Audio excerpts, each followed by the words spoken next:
Hello, and welcome to Reads. That's short, but really exciting and delightful stories. And I'm your host, Nahjee Grant, and I'm a children's author. On this show, we explore children's stories and authors. Authors like you. As a matter of fact, you can appear on this show with me and read your story. You can write and illustrate a story no longer than 32 pages, and you can send it to 75 East Lancaster Avenue, Ardmore, PA 19003. Or you can email us your story to lmtv@lowermarion.org. So you can be on TV with me and read your story to everyone. And doesn't that sound exciting? Well, speaking of stories, I have a special guest with me today.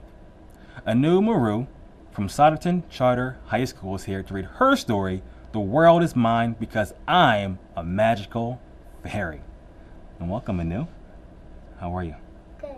Very good. So we had a short story contest over the winter, and we received over 60 submissions for our contest, and Anu was one of our winners.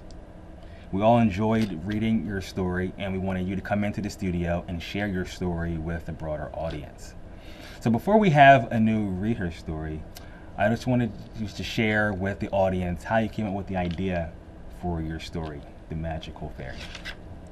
I just used my wild imagination and it just came up. Interesting. So how long did it take you to write the story?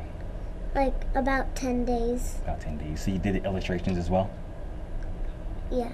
Very cool. So what's your favorite subject in school? Science and art. And why science and art? Because the colors are very beautiful, and in science, when we mix the colors, it's very beautiful. It turns into other colors. I like that answer. And lastly, so I mentioned right before we started, you mentioned that you're getting into poetry at school. Do you like writing poetry? Yeah. Interesting. Do you have any idea about what you want to do when you get older? I want to be a scientist or a doctor. Okay. Or an artist. Or an artist. We can do all three, right? I'm a children's author and I'm also a TV host.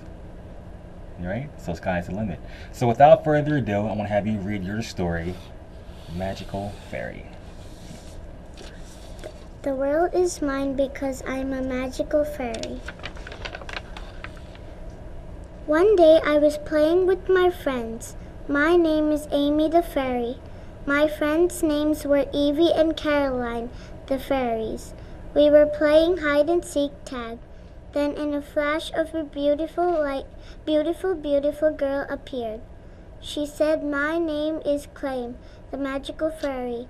I and my two fairy friends said our names and said, "Hi, you look beautiful," but then we stopped talking and thinked, is she evil? Then again in a flash of a light, she looked ugly. And then we thought, she's really, really evil.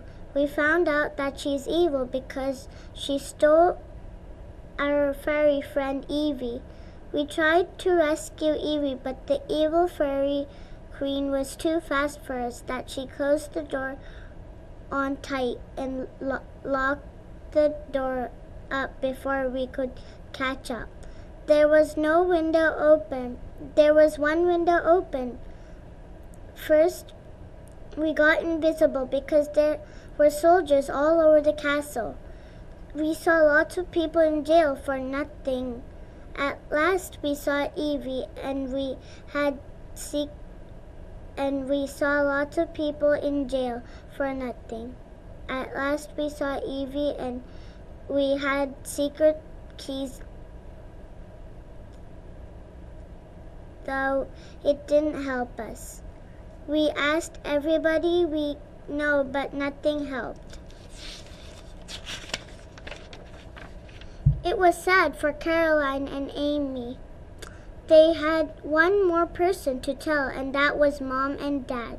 Caroline and Amy went to their mothers, and they said that an evil fairy queen took away Evie when we were playing. She told us to take her to the castle, so we did as told. We told her to get invisible as we did too, and then we went inside the castle. We were quiet and we whispered to our mom which direction to go. We found her and unlocked her.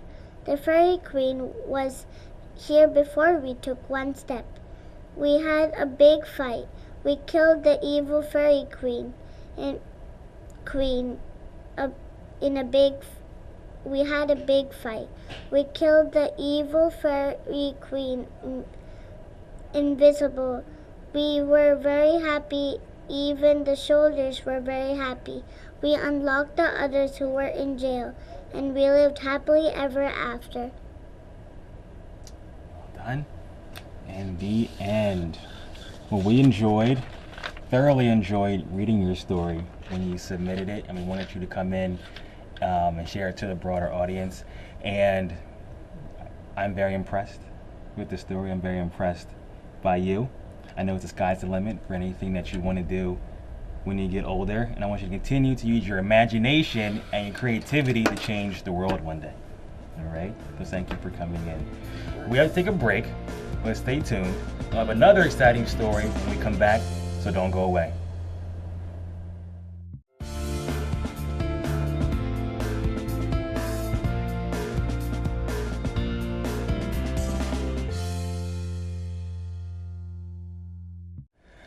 Hello, and welcome to Reads. That's short for really exciting and delightful stories.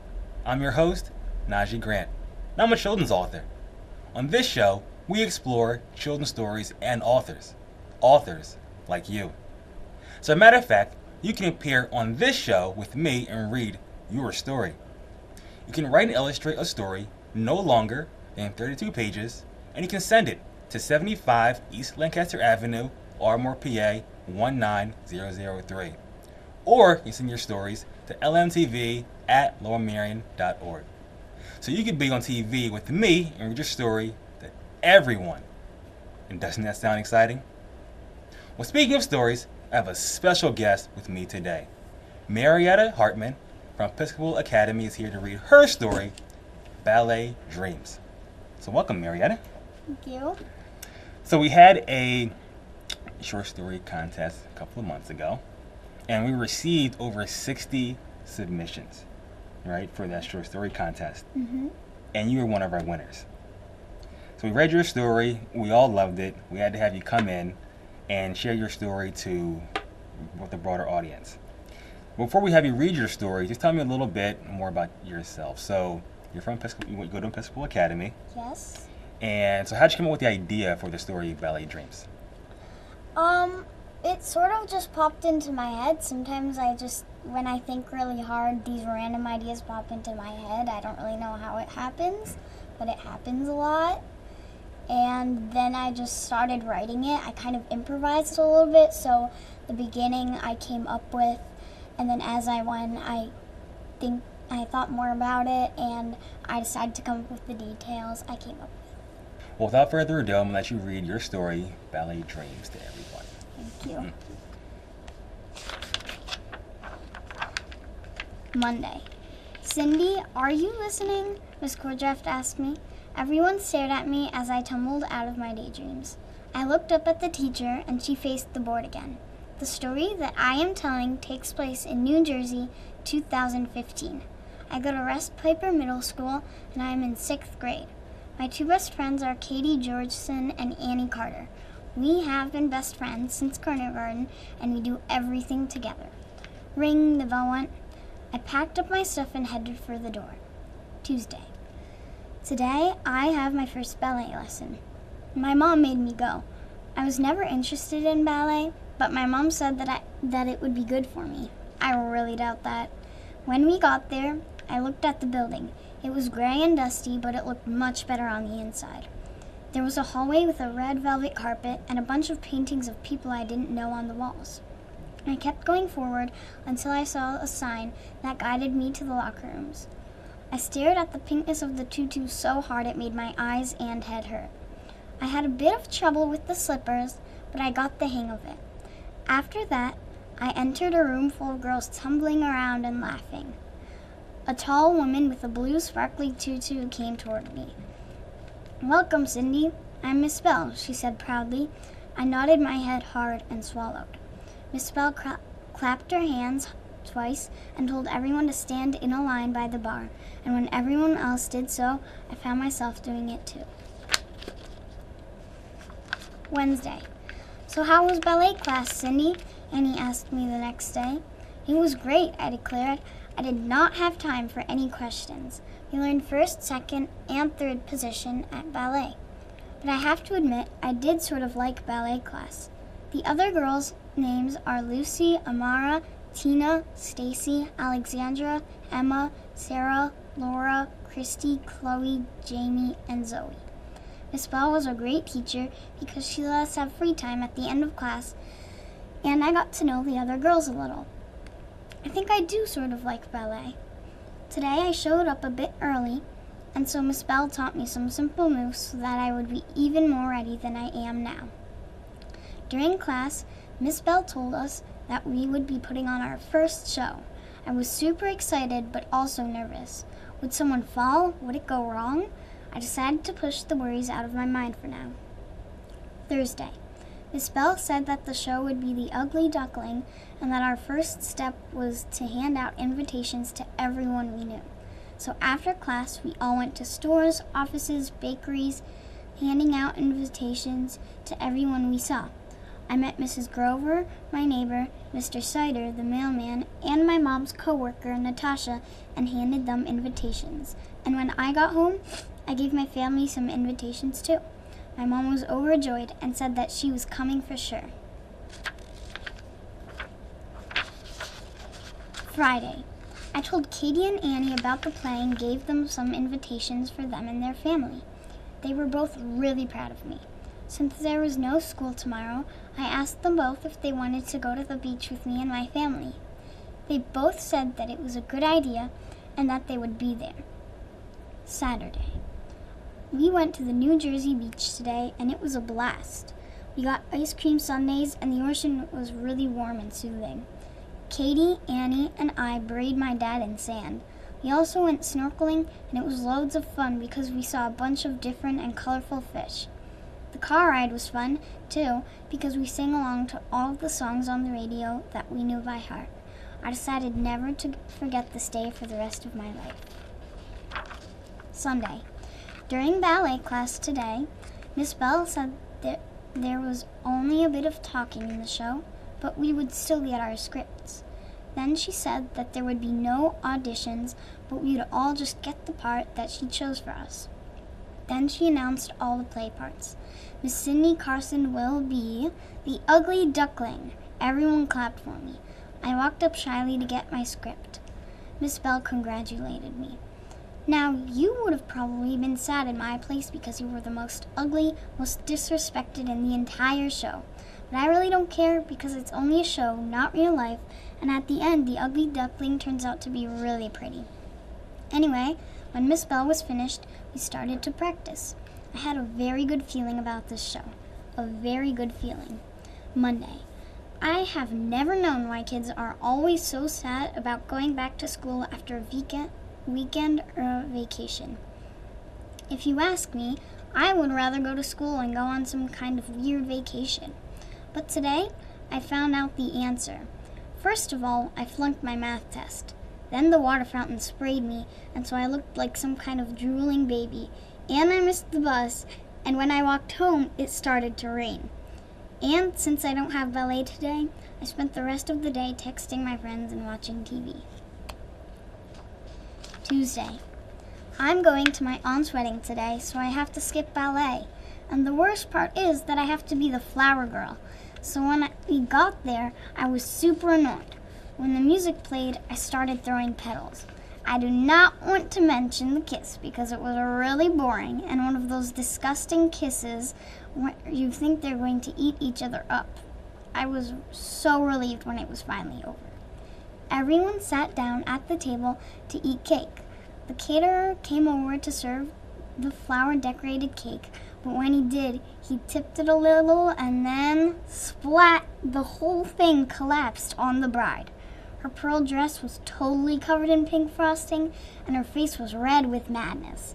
She was so angry that she dumped her entire glass of water over his head. Then she took off her heels and threw them at the caterer. I threw my leftover petals in the air and shouted, "Fight! Fight! Fight!" Everyone started chanting with me, and sure enough, they fought. First, the bride pounced on him and then tackled the caterer, but he rolled over and then kissed her, everyone gasped. Wasn't she supposed to kiss the groom? Speaking of the groom, who everyone had forgotten, stormed out of the room. I don't blame him. I would be mad if my wife kissed someone else at our wedding. In the car, my family and I were still laughing. Now I'm glad I skipped ballet class today. Wednesday. Today, at ballet class, everyone was staring at me as I gave Miss Bell an apology note because I wasn't at class yesterday. This time, she had on a white lace and pearl-covered tutu that reminded me of the dress that the bride had on yesterday. Miss Bell taught all of us the stage directions, and then we practiced our show. And then we got to see the costumes that we would wear, and we got to take them home. I had 2 costumes, since at first I'm ugly, but then I turned very pretty. She also said that the next class we would learn how to sit in a harness because flying would be in the show. We all got excited because who doesn't dream to fly? In the locker room, I asked Alexandra if she wanted to have a sleepover on Friday. She nodded her head shyly and then said, "That would be cool." I was really happy, and so I skipped all the way home. Thursday. I told my mom about the sleepover that Alexandra and I had planned, and my mom said that it was okay, but I had to clean up if we made a mess. Then I texted Alexandra my address, and then did my math homework in front of the TV set. When I got to ballet studio, Miss Bell led the class to the harness room where 2 guys were waiting for us. They clipped us into the harnesses and put them under our skirts so they were invisible to the audience. I was so excited that I wanted to scream with joy. Then, one by one, we were lifted up and into the air. Everyone was really enjoying it. I could tell by the look on everyone's faces. But the hard part was that we had to dance in the air. Miss Bell told us what motions to do. Left leg up, glide down, forward roll, all of that. When I got home, I could not stop talking about it and how cool it was. My parents were really proud of me, and so was I. And again, I had a really good feeling. A very good. Friday. Today is the sleepover Alexandra and I planned after ballet class for our sleepover. I'm really excited, but I'm afraid that my mom will say something embarrassing, and then Alexandra will tell everyone about it. I've had a lot of embarrassment over the years, and so I don't think that I'm ready for more. And when I came home, I told my mom that there would have to be some rules if I wanted to really keep this friend. Number 1, there would be absolutely no talking about me when I was a baby.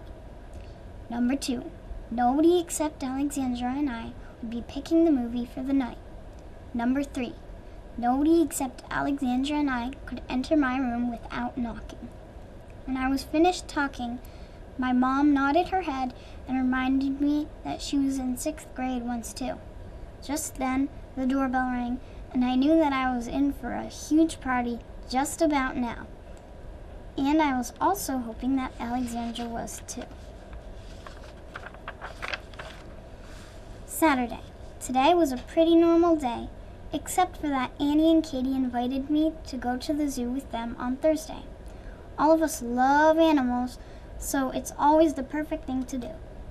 By the way, here's all the things you should probably know about me. Favorite animal? Foxes. Favorite food? Calamari. Favorite color? Turquoise. Sisters? 0. Brothers? 0. Age? 12. Birthday? May 3rd, 2003. Hair color? Dirty blonde. Eye color? Crystal green. Skin color? White. Sunday. Today, during ballet class, something really good happened. Miss Bell thought that we were so good that she moved the show up to this Friday. Everyone started squealing and dancing around the room. When Miss Bell finally calmed us down by saying that there would be some consequences. Number 1, she started, will be that we'll have to move a little faster. We don't have the scenery yet, so we need at least 3 volunteers to paint it. Me, everyone started shouting. How about, Miss Bell said, scanning the room with her eyes, Cindy, Amara, and Alexandra will be painting the scenery. Is that okay with you 3? Miss Bell asked us. We nodded our heads.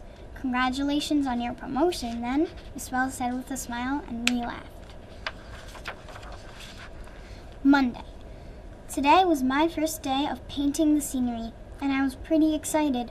When I got to the building, Amara and Alexandra were already there. I guess what was supposed to be a consequence turned out to be painting the setting of a ballet show with 2 friends. The 3 of us waited patiently for Miss Bell. We waited 5 minutes, then 10, then 20. Where is Miss Bell? Amara finally asked. Alexandra and I both shrugged our shoulders. We waited 10 more minutes and then decided to go to the front desk to ask where Miss Bell was. When we got there, a woman with gray hair that was pulled back into a neat bun was sitting at the desk with an open laptop in front of her. She looked up at us. How can I help you, dears? She asked us. We're looking for Miss Bell, Mrs. Murovsky, Amara said. Mrs. Murovsky sucked in a breath and said, Miss Bell broke her leg. She's in the hospital and she can't come. Alexandra's eyes grew wider than the moon. This is terrible. Who will be our teacher? She asked. He's right behind you, Mrs. Murovsky said with a smile. We whipped our heads around. A man with shaggy gray hair and a pair of glasses stood there in front of us. Where were you? We were waiting for nearly 30 minutes, Amara said bravely. Stuck in traffic. I'm Mr. Demish, the man said. Now let's start painting, he added. Tuesday. Today, when everyone found out that Miss Bell broke her leg, they were all shocked. Everyone was talking and asking questions until Mr. Demish shushed everyone. That's when I realized that some girls were even crying. Sheesh, it's not like Miss Bell died or anything. I mean, a broken leg is bad, but not that bad that you have to cry about it when you're not even the one who broke their leg. Today, we are going to practice a little warm-up on the bar, so everyone get to the bar, Mr. Demish exclaimed. Some people made a face, and others moaned, but everyone slumped over to the bar anyway. Now, without using your hands and keeping your legs, head, and back straight, try to put your knee up to your nose, and remember to extend your leg all the way, Mr. Demish said, cracking a smile. Everyone started moaning that they can't do it or that it hurts. I took a deep breath and slowly lifted my leg up to my nose, my entire body stiff and straight, hands free. The room got so quiet that you could hear a pin drop. Everyone stared at me. All around the room there were mouths hanging open and eyes twice the size of Saturn. Meet me after class, Cindy, Mr. Demish managed to stammer. I nodded and then put my leg down. After class, Mr. Demish told me that I had great talent and I should keep working on my skills well. He also told me that this was his first time teaching ballet and that I would have to help him a little bit. I couldn't believe it. A teacher asking me for help. Wednesday. Tonight we are hosting a dinner party. I put on my favorite red dress with the blue flowers on. The thing is, I have no idea who we are hosting. My parents won't tell me. Whenever I ask, they just say it's a surprise and then smile. My dad told me to set the table, so I put the fancy purple plates on the table, along with forks, knives, and spoons for everyone. The only hint my mom and dad will give me about the guests is that there are 4 people. Just then, the doorbell rang.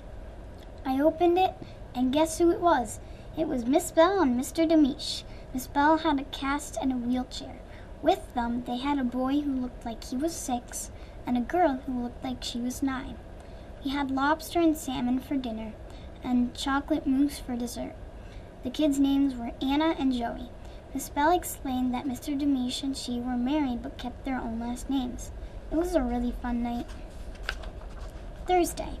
I was so excited for the show today since it is tomorrow. Amara, Alexandra, and I painted the pond for the scenery today, and the colors looked amazing. I was sure that it would blow the audience away. What I was most excited about was the costumes. At the end of the show, when I turn pretty, I get a blue tutu with pink lace at the ends, and it is also covered with glitter.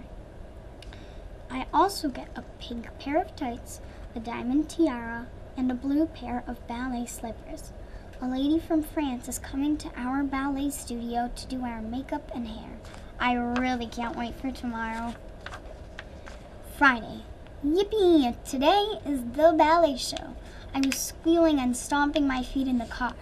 When we got there, the lady from France applied blush, lip gloss, eyeshadow, and mascara to our faces, and then she put our hair into buns with a thin braid in each one. I peeked out from behind the curtain. There were about 80 people in their seats already, and up in the front, I saw my parents. Then someone tapped me on the shoulder. I whipped my head around. It was Annie and Katie. The problem was they did not look happy. "What's wrong?" I asked them.